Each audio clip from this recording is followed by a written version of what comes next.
Good afternoon. I'm Stacey Spivey with Eric Chilton and Lauren Coleman. Welcome to you all. Hope you had a great weekend. You are watching the 4 to 5. You can watch us on air, online, Fire Stick, Roku. So many options and ways to watch us. We're getting back to it today. We have something really cool today. We have a special guest that we're going to be bringing in shortly here, joining us throughout the show. Her name is Laura Ashley. She's from Asheboro, and she is what is known as a performance painter or a speed painter. So she's going to start actually. Oh, there she is. She popped in. Hello. Oh, hi. There she is back there.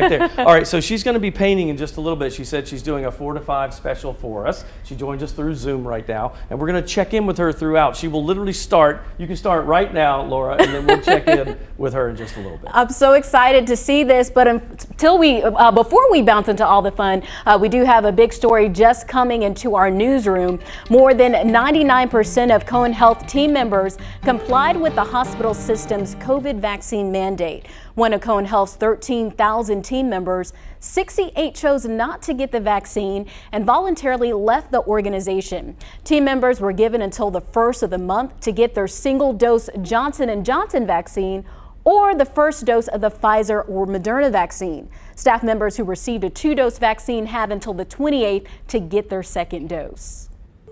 And now to a big story in the fight against COVID-19. Drug maker Merck asked U.S. regulators to authorize its pill against COVID-19. The antiviral medication is shown to reduce COVID symptoms and speed the recovery process for anyone with the virus. Merck asked the agency to grant emergency use for adults with mild to moderate cases of COVID-19 if they're at risk for severe disease or hospitalization. If the FDA approves the medicine, it would be the first pill shown to treat COVID-19. Merck's request is just one of the requests to the FDA that needs a review for COVID treatments. Pfizer recently requested the FDA allow emergency use of its vaccine in children ages 5 to 11. The children's dose would contain 1/3 the amount given to adults. The FDA is expected to discuss Pfizer's request later this month. Cone Health is reopening its mass vaccination site at the Greensboro Coliseum. The clinic will reopen on 3 Saturdays in October and November to give out booster shots and possibly child vaccines. Booster vaccines are available for anyone immunocompromised, 65 and older, or if you are at high risk of exposure because of your job. Guilford County Division of Public Health plans to host a separate clinic at the Coliseum on the 16th. You can find out when the clinic will be and schedule your appointment. Just look for this on our website. And our state trends are showing signs of recovery. Today's reported daily case count is one of the lowest we've seen. Nearly 1,800 new cases were reported. Keep in mind, the State Department of Health did share a memo last week saying 17,000 tests had been delayed because of a lab issue. We are waiting to hear if those test results were included in today's numbers, and our daily percent positive is staying below double digits. Today's number is 7.5%, and our hospitalizations declined again for nearly 3 weeks now. There are just over 2,100 people in the hospital fighting COVID. Now let's get to your 4 to 5 roundup. Thousands of protesters marched through central Rome against new vaccine mandates. All Italians will soon be required to show a COVID green pass proving either vaccination, recovery from the illness, or a negative test within the past 2 days. A group of protesters stormed Italy's oldest and biggest labor union during the rally. When they marched toward the prime minister's office, police responded with water cannons and tear gas. The Green Pass gives people access to indoor dining, long-distance train commutes, and soon will apply to workplaces. Greensboro police are investigating after a homicide after a man was found shot in Barber Park yesterday evening. Officers found Isaac Cortez Lattimore injured. Lattimore was taken to the hospital for non-life-threatening injuries, but he later died. If you have any information, call Crime Stoppers. The Department of Justice announced it will not pursue federal criminal civil rights charges over the shooting of Jacob Blake. Blake was shot in the back multiple times by a police officer in Wisconsin last year. The Department of Justice says there is not enough evidence proving the officer who shot Blake willfully violated Blake's civil rights. Officers were responding to a domestic disturbance call when a bystander caught the encounter between police and Blake on camera. Blake did survive the shooting, but at least one bullet ripped through his spinal cord and paralyzed him. Lieutenant Governor Mark Robinson says he will not resign as more politicians call for his resignation. This is over recently shared comments with alleged homophobic and transphobic messages. In a video posted to his Facebook page Saturday, the lieutenant governor said he supports the rights of the LGBTQ community, but does not support children learning about sexually explicit content in North Carolina schools. In June, Robinson spoke at Asbury Baptist Church in Seagrove, where he commented on these teachings and referred to them as filth. State leaders like Senator Jeff Jackson and organizations are calling for Robinson to step down. Happening right now, chaos at our nation's airports as thousands of flights were canceled this weekend, causing major ripple effects. Southwest Airlines blamed the problem on weather issues, but 2 Wants to Know's Ben Briscoe found that the real reason goes deeper than that. You know, Southwest Airlines flies out of Raleigh, not PTI, but it is still impacting people right here in the Triad. In fact, I talked with one local travel agent today who said she alone has 4 clients who are stranded across the country right now, desperately trying to get home. It's not a great end to a good vacation. Long lines snaked around airport terminals as passengers rushed to rebook unexpectedly canceled flights. We've been on the phone, I think we're on hold for like 3.5 hours now, and then we're probably 2 hours into waiting in line and probably another hour until we get there. Southwest says air traffic control and weather-related challenges caused cancellations of nearly 2,000 flights. But the FAA responded Sunday saying its staffing shortages ended Friday, and that airlines are having challenges due to aircraft and crews being out of place. Industry experts agree. What really bothers me is Southwest is trying to blame the FAA, air traffic control systems. It's like saying the dog ate my homework. Southwest is clashing with its pilots union over the federal vaccine mandate. The union filed a lawsuit on Friday, but denies it organized a so-called sick out and says there were many operational difficulties due to management's poor planning. Southwest says it's operating at lower staff levels than it did pre-pandemic and cannot recover quickly. Officially, there's no connection. Unofficially, what I've heard is there are some rogue pilots who are anti-vaccine folks. They are not showing up for work. Southwest's absolute meltdown doesn't bode well for Thanksgiving or for Christmas. Making all of this worse, scammers are trying to go after these poor people with canceled flights. The red flags to watch out for if you ever have troubles at the airport. Coming up on WFMY News 2 at 5. Well, we're seeing those clouds build in today. Kind of hung in there for a while, actually. Kept our temperatures down a little bit. Current readings at 69 in Greensboro. We jump up to 71 for Winston-Salem and Walnut Cove. Reedsville at 70. Yanceyville 72. Asheboro's at 68 degrees. And to the south, Troy and Pinehurst. It's beautiful down there in the Pinehurst area. 70 degrees right now, very comfortable. Tonight we'll see mostly cloudy skies, those lows dropping down to about 60, 74 for your high tomorrow. Again, some morning clouds, but we think the sun will break through finally. Had a little bit of that wedge set up for today, so that kept us a little cooler than expected. And of course, we'll see that sunshine again tomorrow, and that'll pump us right back up to those mid-70s, just about where we should be for this time of the year. Going out to a wider shot, we're all clear as far as rain is concerned. This isn't a satellite imagery, just rain, but not seeing anything in the way of the wet stuff for a while, actually. If you look at the systems here, there is that low off the coast there. That throwing back those winds out of the northeast kind of kept us in that cloudy period for the better part of the day today. This front is somewhat falling apart. And you see as we head into Tuesday night now, Wednesday morning, the low starts to move away, high pressure moves in, makes for good weather for us. It does allow us to warm up a little more than we were talking about. So we'll see some of those highs in the 80s again. 74 tomorrow, morning clouds, then sunshine, mostly sunny to partly cloudy Wednesday, Thursday, Friday, 80, 83, and 84. Cold front comes in Saturday with that 40% chance of rain. Boy, do we get cooler on the backside of that. Sunday, partly cloudy, 70 for Sunday and Monday, and those lows, in some cases, upper 40s next week. 20 attorneys general, including Attorney General Josh Stein, filed a lawsuit against the Postal Regulatory Commission after the U.S. Postal Service made the decision to slow down mail delivery at the beginning of this month. The decision was made to cut back on operating costs, but the attorneys general claim the Postal Regulatory Commission didn't review the plan enough before the Postal Service went forward with the delays.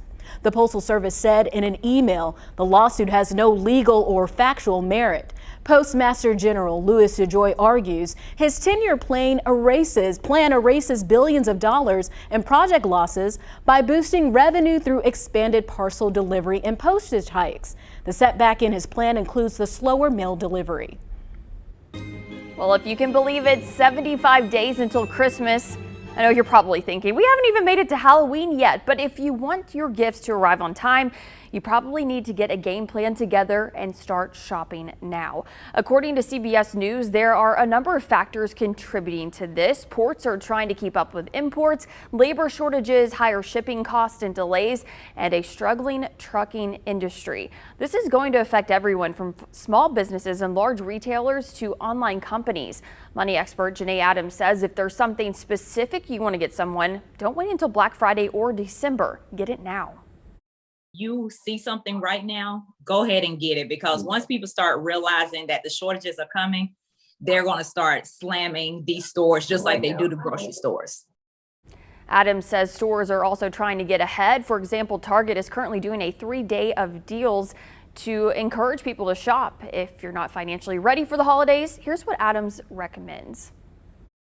Put a little money aside each check, maybe $20, $30, get a gift every check. And then you won't feel the pressure of the supply chain issue and the postal service and everything else when it gets closer to Christmas. Adams also says get the little gifts now and wait for those big items on Big Black Friday. For more advice on how to jumpstart your holiday shopping, you can find this story on our website, WFMYnews2.com. And something else that she had mentioned was instead of, typically you would have the gift ordered and delivered to you, and then you'd wrap it and then send it to your family or friends that live far away. But she said, don't even do that. Just have it sent straight to them because it's going to be a mess. Very that good advice. Me. It does. Yeah, because all I can think of is how much leeway you don't know how long it'll take. I guarantee you a lot of presents this year will be late, right? They'll have to happen. Well, a lot of people aren't financially ready right now to buy Christmas gifts. I know we don't have it planned and usually don't budget for it until late November. So well, here we go. You have a newborn. There's a little bit of a financial burden with that. Yeah, diapers. That costs enough. Do you guys do Christmas funds? Like, do you put money aside? Be honest. I should do that. I don't, but I like that advice of doing like the $20 a month, $40 a month, because it does add up over time. Because I'm that person that waits to the last minute. So this year would be the time to consider doing something like that. Yeah, you definitely don't want to procrastinate this time around. No, I need to get on the stick. I try to go, so I was always the last minute. Okay. Last minute Larry is what my wife would call Oh me. no, you're one of those. No offense to my boss, who's named Larry, but I would always. Hopefully he's not watching right now. But I'm hoping that this year, I always try, it's always mid-October is when you start thinking about these things.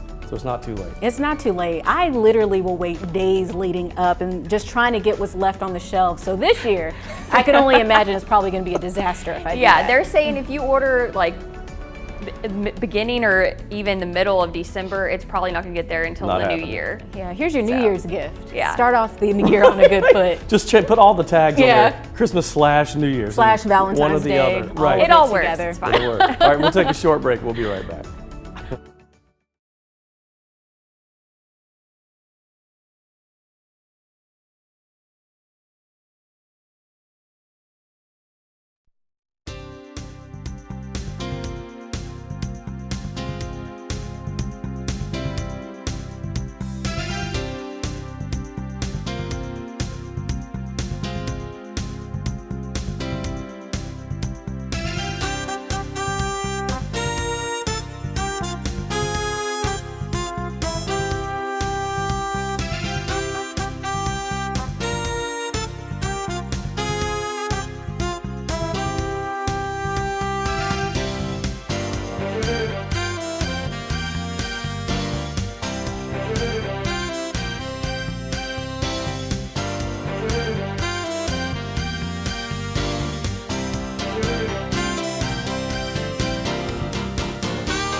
Class will not be in session for students at UNC Chapel Hill tomorrow. Instead, they'll have a wellness day.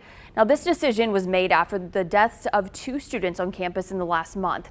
The chancellor suggested students reach out to a friend, classmate, or anyone just to check in on how they're doing. In the coming weeks, UNC will launch the Heals Care Network, a campus-wide campaign to promote and support mental health awareness. I think it's so important that they're doing this. I know if you think back to college, there's a lot of stressors. You're trying to make sure you make your grades, get to class, I don't know, just little things, and then add a pandemic on top of it. I can't even imagine. Yeah, it's so sad that something like this happened here, but I like that they're bringing mental health to the forefront because people have struggled with anxiety, depression, all that since the beginning of time, but it's always been like this taboo topic. But now we're talking about it more, and I think the pandemic is normalizing something that actually is normal and having us have those conversations so people know there are resources out there if you need some help. I think it's important too, and I hope they do this. I hope the students take it upon themselves to use that day as a way for everybody to gather. Like I can see students gathering in honor of the students, you know, what will that happen to, but also to get to come together to say, let's all have an open conversation. The central part of Chapel Hill, the campus, is called the Pit, and usually that's where all the students pass. I can see gatherings happening there maybe with that day off. And it's a chance to just kind of reconnect and know that we're all in this together, you're not alone. And just to reach out to your friends, your family, you know, the people that look the strongest or look like they have it all together are sometimes the ones that need the most help. Exactly. Yeah, you're very right in that. And keeping in the spirit with mental health, our mind is where we think about our life before taking action to live our lives. In today's U-Day message, Coach Lamont shares how you can create a new life all by changing your thoughts. The life you create in your mind is the life you will create in your reality. Your mind lets you create in secret before you present your secret life to the public world. Now, our mind is the place we process how we want to live, where we want to live, and what we believe we deserve in life. Now, if you're a person who believes you are not good enough, not worthy enough, and will never amount to anything, your mind will actually create boundaries that forces you to approach life that way. That is why it is important to challenge every thought and cast down any thought that does not have you winning in life. You will only get as far as your mind permits you. So if you are not happy with where you are right now in life, change the way you are thinking and think yourself brand new. This is Coach Lamont reminding you to have your best U-Day. I'll see you tomorrow.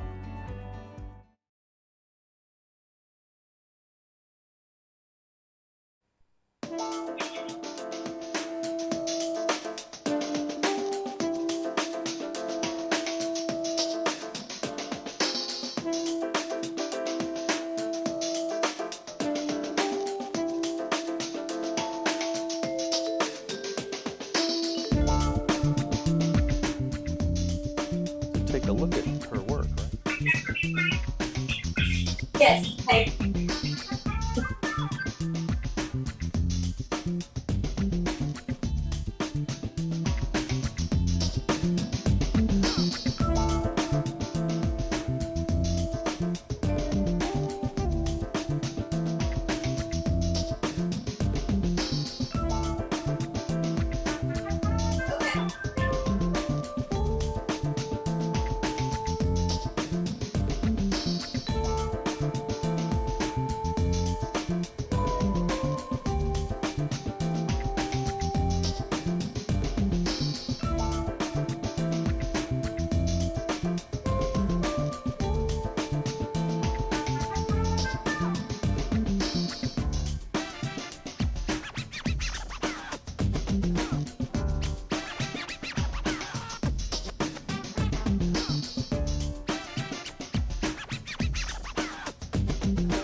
You know, if you ever tried your hand at painting, you know it takes special eye and talent to pull it off. So we're taking this is a live look at Laura Ashley as she works. She's a performance painter or speed painter. She's just started on this not too long ago, shaping up nicely here. She's working on our 4 to 5 painting, and she has less than an hour to finish now. In fact, about 39 minutes. But I asked her earlier today how art became a thing for her, and she said it's always been a part of her life, even when she was a little girl. I always had a marker in my hand, a sketchbook, crayons. I even painted a little bit. When I was little, we were at the beach, and I was 6 years old, and I would actually sit at the beach and I would paint people, and I had a little sign that was like, $2 bill for your portrait. So there's a picture of that I sent you, and I didn't realize that it said $2 bill, and I was like, Mom, did we sell any? And she's like, no. And I'm like, probably because I was asking for a $2 bill.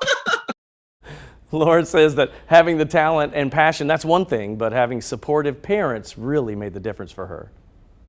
My mom was really good about letting me be creative everywhere. I mean, if I was like, Mom, I want to paint a mural in our bathroom with SpongeBob, she'd say, well, go grab your paints and do it. You know, I even painted my ceilings in my bedroom. And, you know, my parents were really good about letting me be creative and, you know, not like, hey, don't touch the walls with the crayons. They're just like, there's a magic eraser for it. We'll fix it. Can you imagine your parents telling you, go ahead and draw on the walls? Yeah, just do what you want to do. But she's going from $2 bills to probably some big bucks these days with those paintings. It looked amazing. I mean, this looks amazing. I'm surprised by, what is it, 23 minutes? 23 minutes, that she's gotten this far along. Well, she's more than halfway finished, and she even put the set back behind us. Laura, doing a great job, girl. Nice. Yes, applause for that. I see my shirt right there in the red. It's very good. And you know what's amazing too, with chatting with her, and she said, I've never not been into art, but she said when I went into high school, I started playing a bunch of sports, and she actually ended up playing softball for UNCW in Wilmington. Oh, wow. So she was like a multi-sport person, and she said I kind of turned away from art, and then later on I said, no, this is what, I got to get back to what I love. And so she said the two things she loves, being social and art, and the best way to combine those would be to go to events and talk to people while she's painting. So she does like weddings, and we'll talk more about what she does in a little bit, but it's amazing how fast she can get this done. I'm just in shock at how good she is. This is awesome. Yeah, it's so amazing, and I love what she had to say about her parents having that support with them, you know, when it comes to like the arts and different things. Just having that parental support really allows people to explore that creative side. Very important, very important. That music is like the Academy Awards. It means we have to be quiet. So we'll take a short break, and we'll be right back. I can't wait to see how this comes out.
Waiting for that sunshine to return tomorrow because we have that Appalachian wedge set up today. You can see this.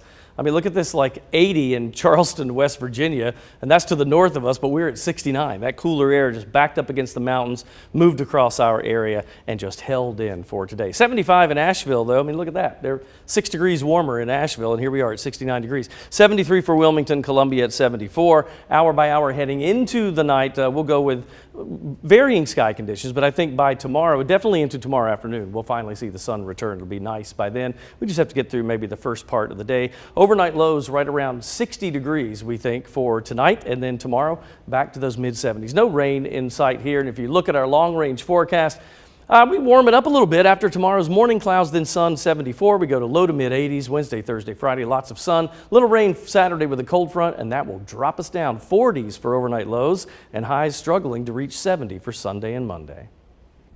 Facebook will launch several features promoting teenagers to take a break from Instagram. New technology will encourage teens to seek out content that's healthy for their well-being.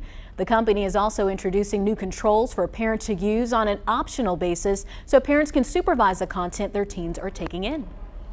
Do you think you could stay off social media for a month? Well, All Home Connections is creating a new challenge where users take a break from social media in exchange for a chance to win $2,500. The purpose of the challenge is to encourage a healthier use of sites like Facebook and Instagram. And there are 4 steps to completing the challenge. First, spend 5 days tracking your mood while using social media as you normally do. Second, delete social media apps for 25 days. 3, work on your goals regularly and track your mood and activities. 4, at the end of the month, you have to share how the detox affected you in a short write-up or video.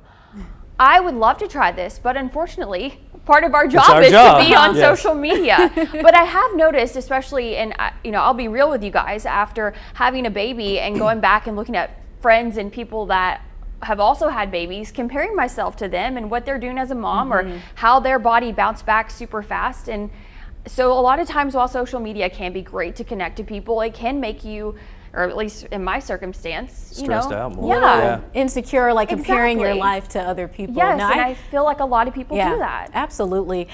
So yeah, we do use social media for our jobs, but I have done something like this on a more personal level with my Instagram. I did like a 21-day fast like at the beginning of the year, and I chose Instagram as a part of the fast, and it really was great because the first thing I do in the morning is look to see like what my timeline is. But during this time, I was able to read more and just like focus on other things. Did you stop posting or did you delete the app? I like hid the apps, hid the notifications. So my account was still active, but I wasn't using it. And when it came to Facebook, I just used Facebook Suites, which allowed me access to my work Facebook and not my personal page. It's interesting. My wife gave it up completely and has still done so, but in the beginning it was hard for her because she was the same thing always. First thing in the morning. That's exactly what I do. Scroll. Yeah.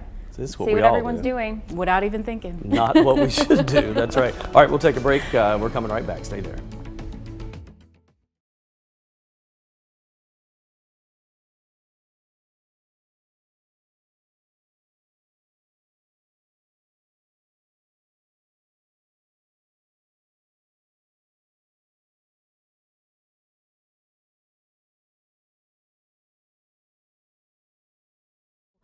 I'm this age, this hasn't happened yet. 1, 2, 3, 4, 5, 6. Hey there, mic check 1, 2, 3, 4, 5. Checking in on the painting. Mic check 1, 2, 3, 4, 5, 6. Check, check, check.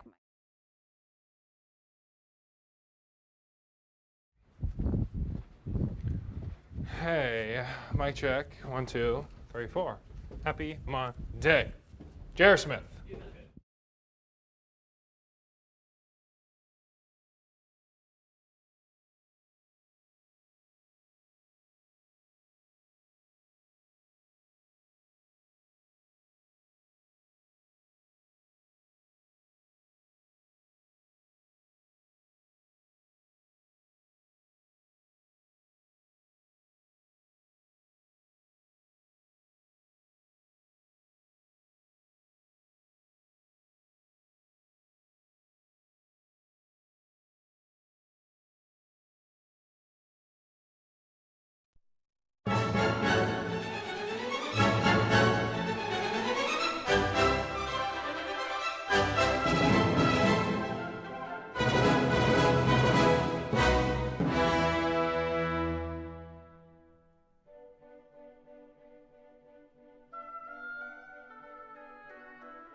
Well, good afternoon. Thank you so much for joining us. I'm Stacey Spivey with Lauren Coleman and Eric Chilton. Hey, welcome back. As you know, we're on air, online, Roku, Fire Stick, and we're also on Facebook, so make sure you join the conversation there. Absolutely. We have a special guest that will join us throughout the show. Laura is live here. That's Laura Ashley. Hi, Laura. Hey, Laura. So she's what's known as a performance painter, or a speed painter, some people say. She started this literally at like 4:01, right? So about 32 minutes ago. And she's doing this. She has her iPad down here with a little picture of all of our promo pictures, and she's doing a painting. She literally just, I mean, this is 32 minutes into this. That's She's amazing. almost done.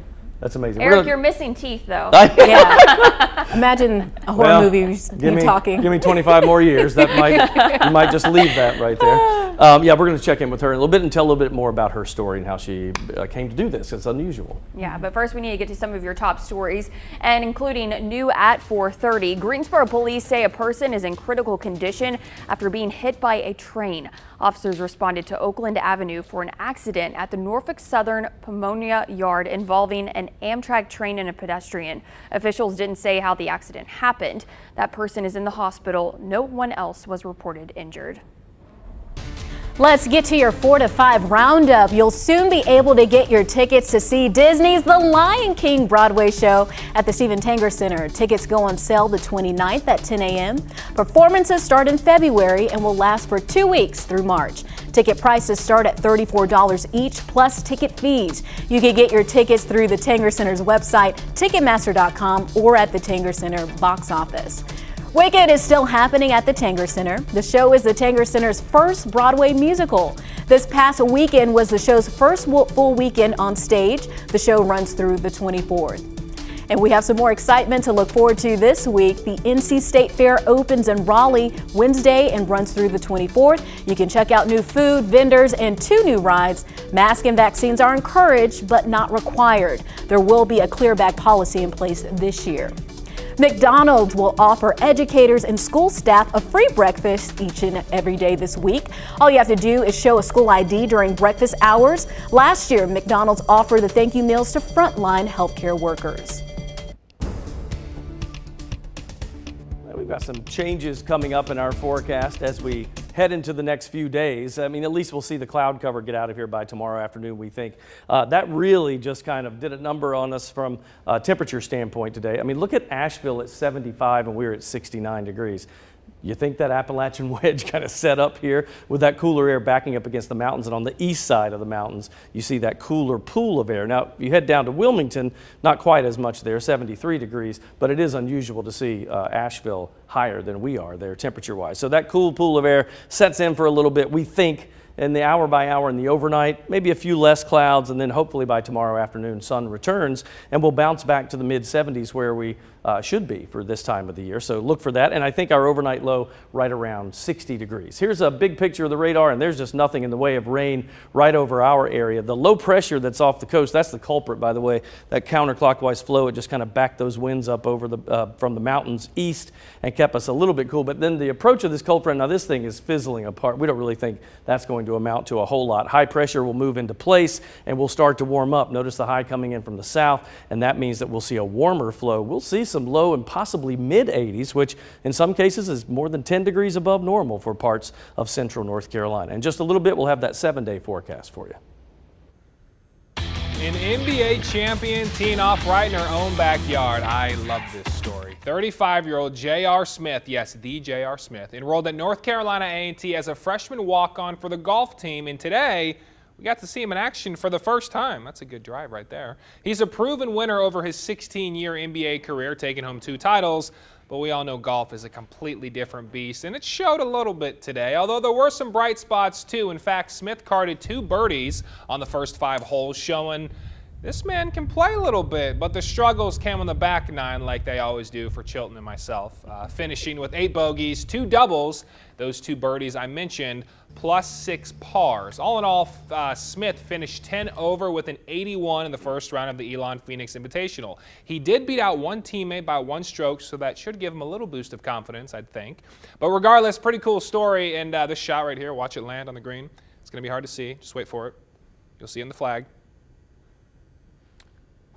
So good, J.R. Smith. Still, really cool. It goes to show you don't have to be young to pursue those passions of yours. Pretty cool. Well, NC A&T students are grabbing attention everywhere. A&T senior Victor Solomon sang the national anthem at Bank of America Stadium before the Panthers took on the Eagles. The team took an early lead over Philadelphia, but mistakes in the fourth quarter gave the game to the Eagles. The Eagles ended up winning 21-18. It's the second loss for the Panthers after getting beat by the Cowboys last week.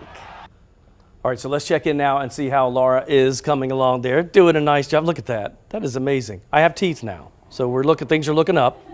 Things are looking up in the Chilton household now. All right, so imagine painting a complete work of art in less than an hour, and in some cases, how about 10 minutes? Laura Ashley does just that. It's called speed art, or a performance painter. I asked her how she got into this particular art genre. I love the social aspect and I love the art part. You know, I love art. It's just natural. Not necessarily teaching, but I like being with people while I do art. And so I think that, you know, in the past year or so, I started doing weddings. I started painting at weddings. It started with just some friends, and then it kind of grew from there. And then since May, I've been doing these events where it's more like fundraisers and getting into the speed painting. So it's just kind of developed from there. Laura says the fundamentals of art, that's kind of the foundation for her. And since she studied all those concepts in college, that part of it comes easy. But she said adding speed to the mix, that's the challenge for all this, but she has it down pat.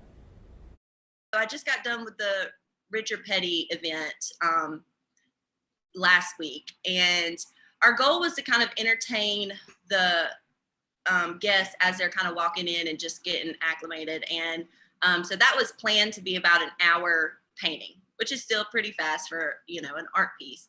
But then during the auction, we wanted to do one that was literally during the auction. So I painted that one in 10 minutes. 10 minutes. And she told me today in this interview, I couldn't use all of it, the interview, we did it a little longer, but she said she's trying to there's one particular painting she wants to be able to do in 3 minutes. Oh, wow. Amazing. Laura, can you hear us? I wonder, will we be able to hear her? I think she can hear us. Hey, Laura. Laura, are you there? She's turning her phone up. Can you hear us? She's waving. Oh, okay. Yeah, it looks like, I mean, she's all but finished, it looks like. Yeah, just doing some minor details. I just have to say, I love her energy and her vibe. Yes. And it's just been so therapeutic, like watching all of this happen. And all the breaks we've been watching it. Yes. Now, this is something I feel like it's become so popular. I've seen so many weddings have live painters at, you know, their events and their weddings and stuff. And I think it's a great idea because then you have that to look back on the rest of your life. It is. Absolutely. I saw one recently where a bride, I told you guys this before the show, but a bride had asked a performance painter like this to hide, and when she did the father-daughter dance at the wedding, she painted that, and then they snuck it out and surprised the dad with it. And of course, Sweetest thing. he was a ball of emotion at that point. Yes. That is a good idea. I'm keeping that in mind. How many minutes do we have here? No, about a little less than. We usually finish about 4:55 before my 2 cents. So you about 13 minutes. But even left. 41 minutes in, like, this is so impressive. I love how much detail there is. Like, look at all those highlights in Stacy's hair and everything. Oh, look, she made me a grown-up. I'm wearing a tie. Look at that. That is so awesome. Very cool. It's very in the good, studio Laura. and everything. Yep, we'll check in at the end of the show too and see how she's going there. Very good. We're coming back.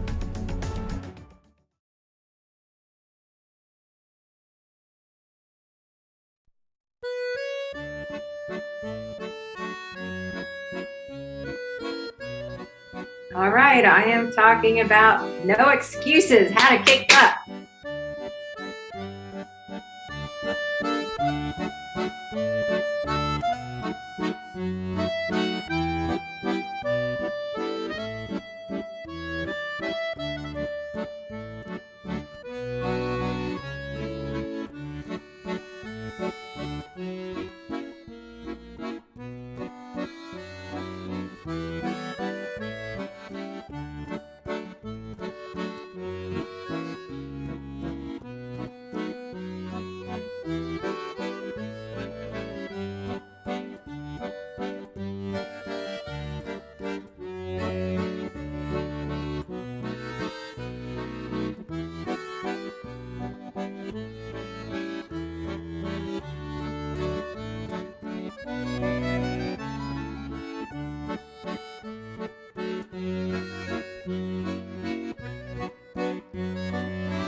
Today is National Kick Butt Day. By that we mean here's your reminder to go out and be awesome today and take control of your life every day. Blanca Cobb, who has a master's in psychology, joins us now to talk about how you can take control of your life and keep that energy going. So, Blanca, what is the point of having a day to remind us to kick butt? Isn't this something we should be doing each and every day?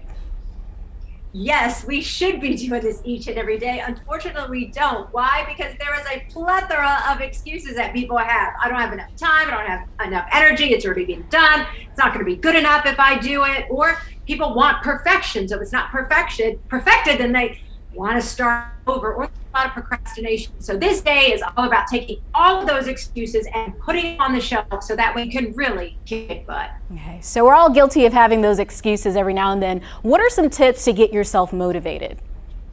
If you're going to wait for motivation, it's never going to happen. It is about taking action, even if it's one small step at a time. Any progress that you make, anytime you move forward, you're proving to yourself that you can do it, regardless of all the excuses you have or all of the reasons and any of that mental messages that you have that weigh you down as to why you can't accomplish something. It's action. Even if it's a small step, like I said, you're moving forward, you're proving to yourself that you can do it. So here's a question. How do you stop doubts from derailing you from your goals? That is a fantastic question.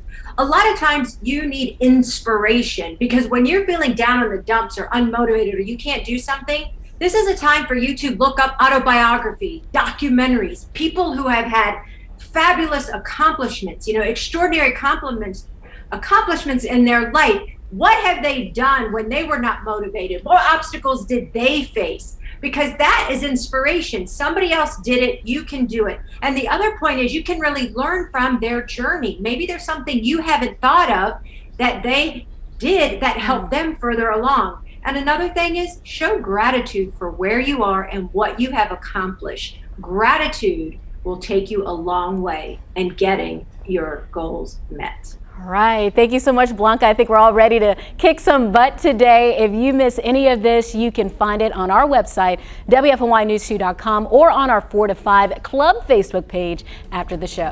We'll be right back.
All right, we're going to check in again with Laura Ashley. Getting there, Oh my almost God. done. Wow. The detailing is crazy.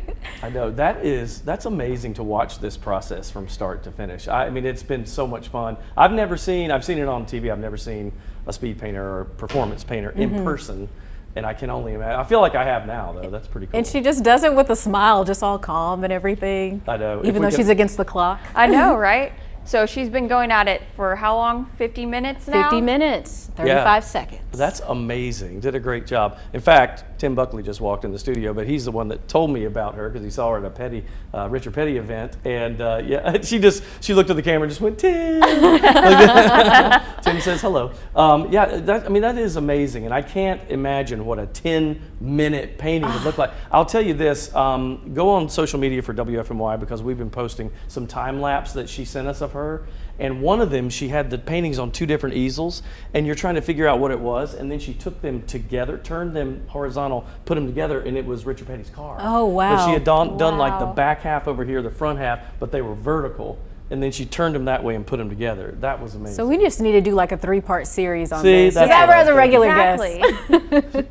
that's really a nice job. Well, it's just so calming to watch someone paint. I don't know about for y'all, but I mean, every break I've been just standing here with my mouth wide open, just like watching her because it's so cool to see.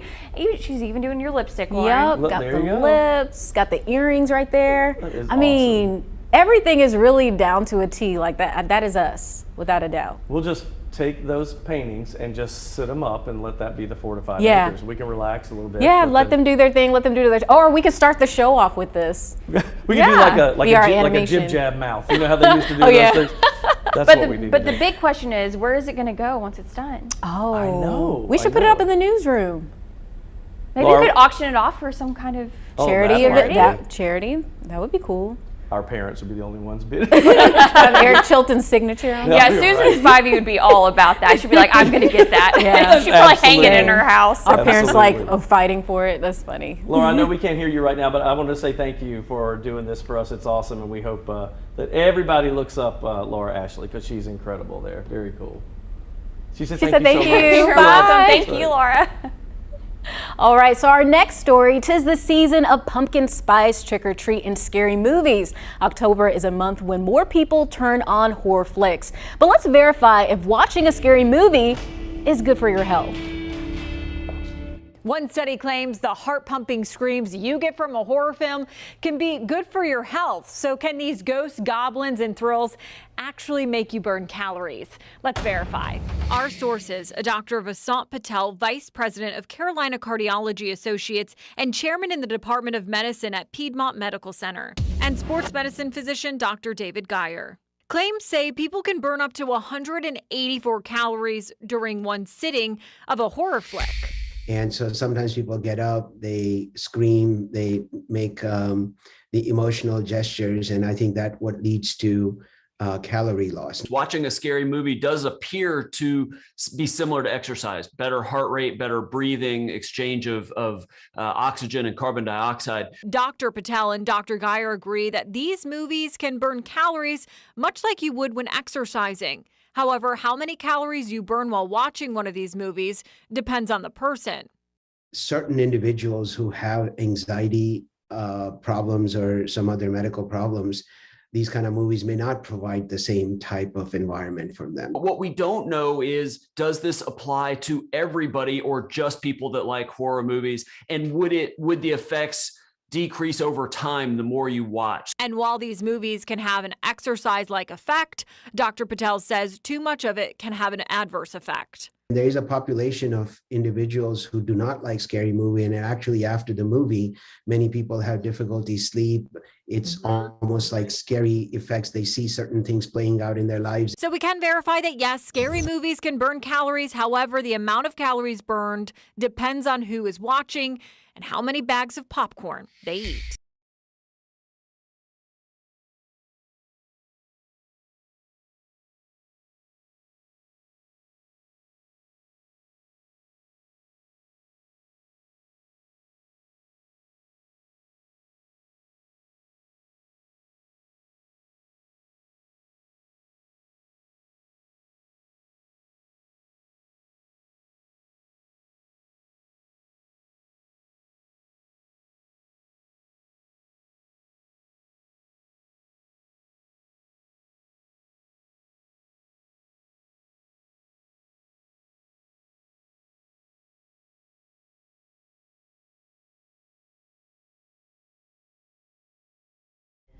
The date is December 17th for greeting cards and first class packages, December 18th for priority mail, and December 23rd for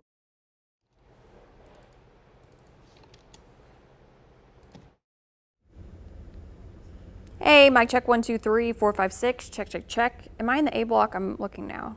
Okay. Hello there. 1 2 3. Hey Brett, which band that broke up broke your heart the most?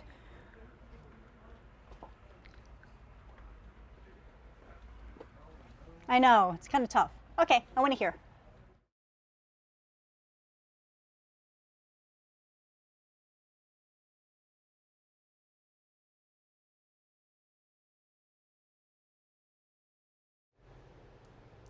Hey there, mic check. Sorry if you were trying to get me before. 1 2 3 4 5 6 7 8 9 10. 1 2 3.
It's time for my 2 cents, and today I want to talk about the Tanger Center. Now, wait a minute. I know you've heard a lot about it lately.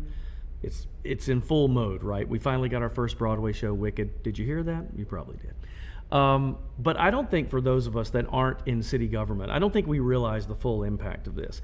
I called around to restaurants in the downtown area, probably 5 or so.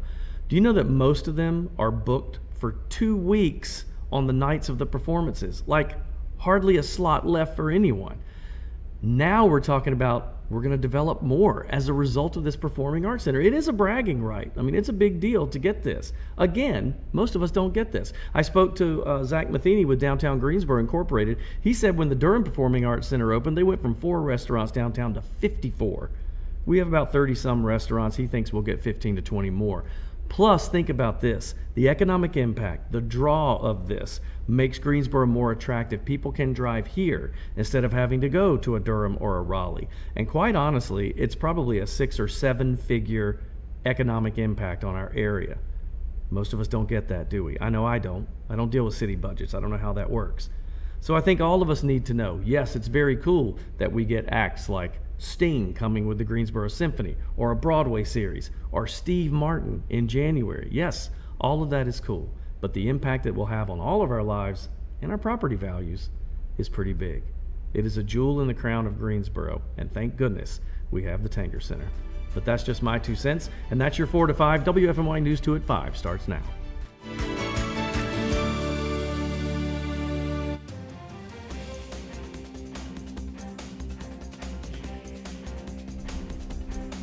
The first in-person Carolina Classic Fair is in the books. The rides are now coming down after the fair came to a close last night. Organizers told WFMY News 2's Jenna Curzina while it wasn't the attendance they hoped for, everyone still had a great time. While the Carolina Classic has come to a close this year, fair organizers